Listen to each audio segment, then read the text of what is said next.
Australia's worst massacre. At least 25 people are dead and 26 wounded, shot by a crazed gunman who is now holding police at bay and is believed to have a hostage. Most of the victims were tourists visiting the historic penal colony at Port Arthur. Helicopters began ferrying the injured to Hobart from Port Arthur after a gunman opened fire there this afternoon. We've had a gunman run amok on the Port Arthur historic site. That's 85 k's from Hobart. Happened mid-afternoon. There are at least 12 confirmed dead, if not 22. There's a further 15 injured. At the moment we have a hostage siege situation which we're attempting to contain and control. The convict ruins are a favourite with interstate and overseas tourists. It's understood those visitors have made up the bulk of those killed or wounded. Locals near the site cringed in fear inside their shops and homes as the gunman opened fire. Everyone's just freaked out. What do you understand he may have done? Kill lots of people. Any idea why? No idea. Any idea who he was? No idea. Not a local, I don't think. Do you know if any tourists have been involved? Yes, there have been. Oh, it just sounds awful. It is awful. It's very, very awful. A few minutes ago, reports put the death toll at 25 dead. Some of those killed apparently incinerated in a car near the ruins. Another 15 people have been badly injured. It's understood the siege has now moved to a cottage on the site, the armed man apparently holding one, possibly more hostages. Police have surrounded the cottage as Special Operations Group officers continue negotiations. It's understood the gunman is a 22-year-old armed with a machine gun.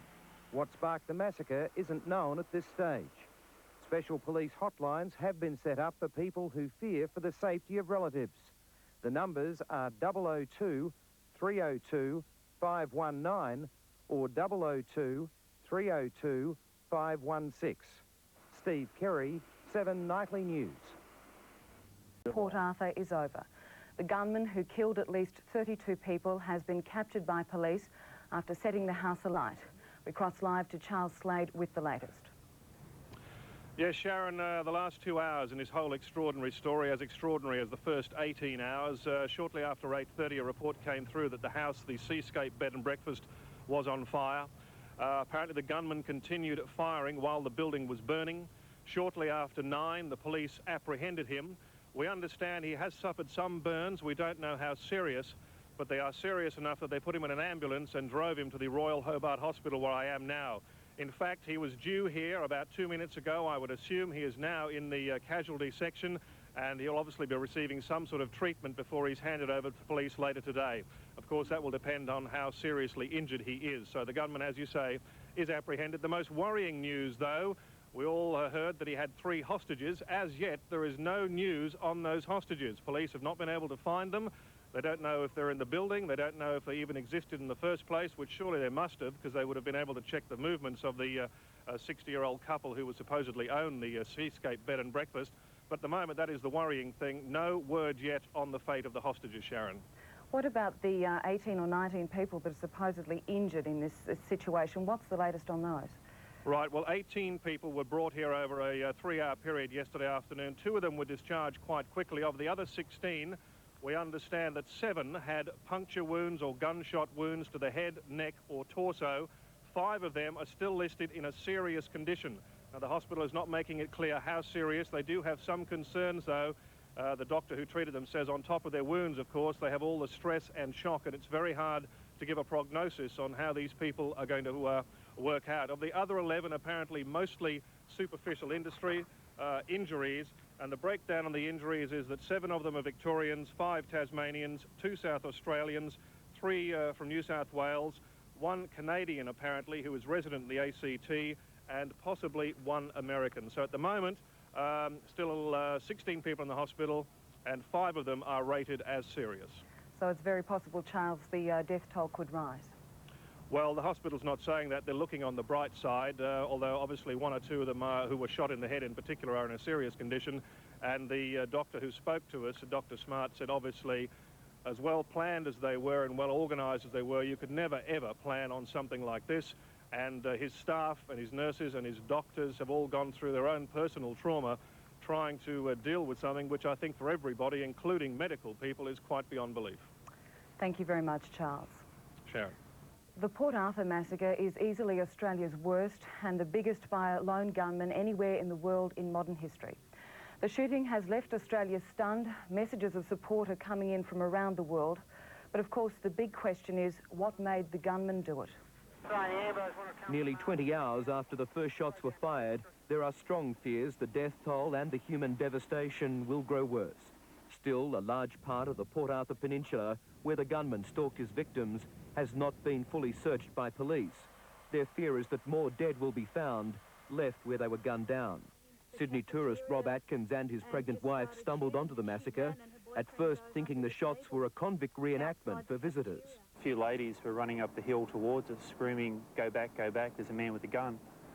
At the time, we didn't even take it seriously because we thought we thought it might have been someone firing muskets or something, you know, as part of the showdown there. Hobart's main hospital has spent an anxious night working on the 18 injured. Medical staff swamped as helicopter after helicopter arrived with victims. The numbers, as everyone would know, progressively increased as more information came, and we geared up the hospital's external emergency plan knowing that this was going to occur and knowing that it was outside our normal run-of-the-mill operations. As the reality of this mass shooting spread throughout the country, indeed the world, the federal government promised action on gun laws, anticipating community outrage. Tasmania has no restrictions on the sale or possession of high-powered rifles. I can't think of a greater need for uniform gun laws than that demonstrated by what happened at Port Arthur. Throughout the morning came a better, albeit tragic, understanding of the victims. 8 from Tasmania, 12 from Victoria, 4 from New South Wales, 2 from Malaysia, another one from Southeast Asia, 4 we haven't been able to ascertain at this stage, and we believe another one from South Australia. Also, the gunman's identity became clearer. We believe that he's a male person in his late 30s. He's not a person who's been a registered gun owner in this state. Home video was taken at the cafe in Port Arthur where the massacre began. It was taken shortly after the gunman fled the settlement and shows the first helicopters arriving to ferry the injured. Most people seem just stunned, watching as ambulance officers treat those shot down. It's believed he knew some of his victims and lived on the family property at Port Arthur. But just before 9 this morning, the guest house where the gunman was holding 3 hostages was set ablaze. All roads leading to the bed and breakfast lodge were blocked within a 5-kilometre radius. Unsure about the condition of the elderly couple owners of the cottage and another male hostage, the police tactical response group made their move. For hours they'd negotiated with the gunman by phone, listened to his demands, but his time was up. He was captured within minutes of the fire starting. Police say he suffered serious burns to his upper body. Michael Usher, National 9 News. And we'll continue to bring you updates on this terrible tragedy as the story unfolds throughout the day, as well as full coverage tonight at 6. But after the break, we'll cross to ABC News in America. Yesterday afternoon, a 29-year-old gunman began a deadly rampage in a quiet coastal corner of Tasmania's southeast. The historic penal settlement of Port Arthur was crowded with tourists and day trippers. By nightfall, dozens had been mown down, and the gunman was holed up with a group of hostages in a nearby cottage. A short time ago, a dramatic climax to the drama, with the cottage on fire and the gunman captured by police. Our reporter John Hill has been following the tragic developments. Police had the guest house surrounded all night, trying to talk the gunman into giving up. He refused, saying he'd killed 3 hostages being held inside unless officers backed off. Police marksmen held their fire, even though the gunman shot at their positions several times during the night. Tasmanian police had decided to try and end the siege peacefully. But early this morning, the gunman opened fire again with his SKS automatic weapon, at the same time setting fire to the upper story of the building. There was a brief exchange of shots, then the gunman walked out unarmed. He was suffering from burns and taken to hospital for treatment. This was the scene at Port Arthur yesterday, close to the cafe where most of the victims were being shot to death. These pictures were taken by Sydney couple Rob and Karen Atkins as they walked towards the cafe. There were people that were hysterical, running up towards where we were, screaming that there was someone with a running around with a gun down there. Mrs Atkins is 7 months pregnant and was terrified as the rapid firing continued and everyone took cover in a cottage. I didn't know whether there was one gunman or several, and I kept thinking to myself, if we go in this cottage and we're just locked in, we're sitting ducks. Police have confirmed 32 people died in the massacre, 20 were killed at the cafeteria, others, including the driver of a bus, were shot outside. Then the killer moved towards the main entrance to the Port Arthur Heritage Park and shot the occupants of a car, among them 2 children. The 3-year-old, we believe, comes from Tasmania, and we believe also her sister, 6 years, and her mother were all killed. The 19 people wounded were tourists from Victoria, Tasmania, South Australia and New South Wales. There's 1 Canadian in hospital with bullet wounds and an American. Of the 32 confirmed dead, 12 are from Victoria, 8 from Tasmania, 4 from New South Wales, 1 from South Australia, 3 Asian victims, possibly from Malaysia, and 4 foreign tourists. Their countries of origin, at this stage, unknown. There's bodies everywhere, basically. It was a very traumatic scene. Those who witnessed the murders were shocked by what they saw. And then when we come back, was 4 or 5 people dead, close to the bus. People bleeding. But then they pushed us away because we couldn't go any close to the people, you know. Must have been terrifying. But I have to say, the helicopter arrived too late. And there was about 3 or 4 people dead that were covered up near the buses, and one of them was a bus driver. And there was a few walking wounded. Police say the killer is a 29-year-old local man. They have no idea why he opened fire on defenceless holidaymakers. There has been some suggestion that at an earlier time he was diagnosed as a schizophrenic. Police have closed off the Port Arthur area to all but local residents as they assist the Tasmanian coroner with the unpleasant task of recovering the bodies of those who died. John Hill, 10 News. And John Hill's on the line now from Hobart. Good morning, John. Good morning, Jason. John, do we know anything more about the gunman apart from the fact that he's 29 and blonde? Well, apparently he had links out to the area. He's been resident on a farm out there at one stage. He's also now living in Hobart, but very little else is known about this man. All right, the police just a moment ago in your report suggested he was suffering from schizophrenia. Well, there is some question about his mental state. During the night, apparently, there were all sorts of demands made. We're told possibly also a demand for a helicopter.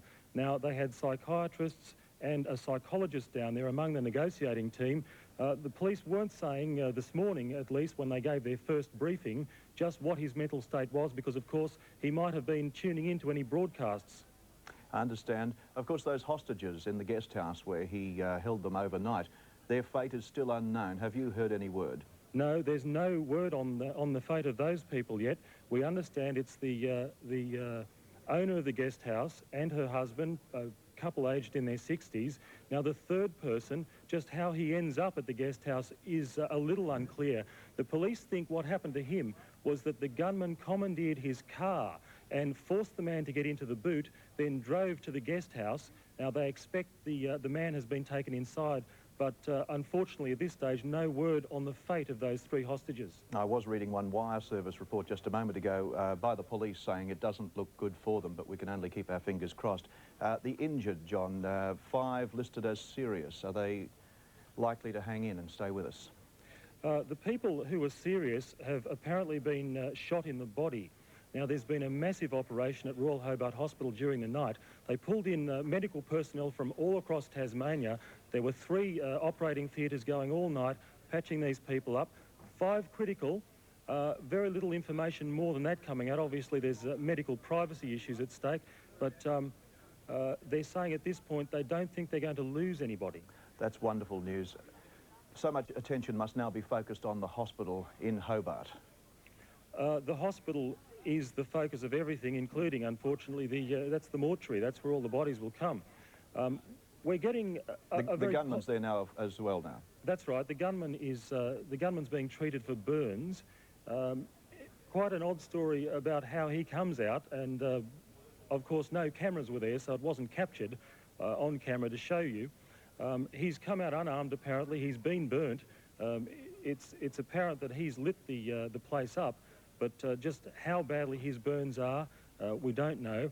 They were talking about airlifting him earlier, but they put that off. I suspect that perhaps means his burns aren't quite as serious. All right, John Hill in Hobart, thank you for that. And I understand the gunman's due to appear in court either today, late today or early tomorrow, and no doubt you'll be covering that for us. Thanks, Jason. For the moment, thank you. The shooting has brought a swift response from the federal government. It's promised to push for tougher gun laws across the country, but with gun control in the hands of the states, Canberra's power is limited, as Tracy Chamberlain reports.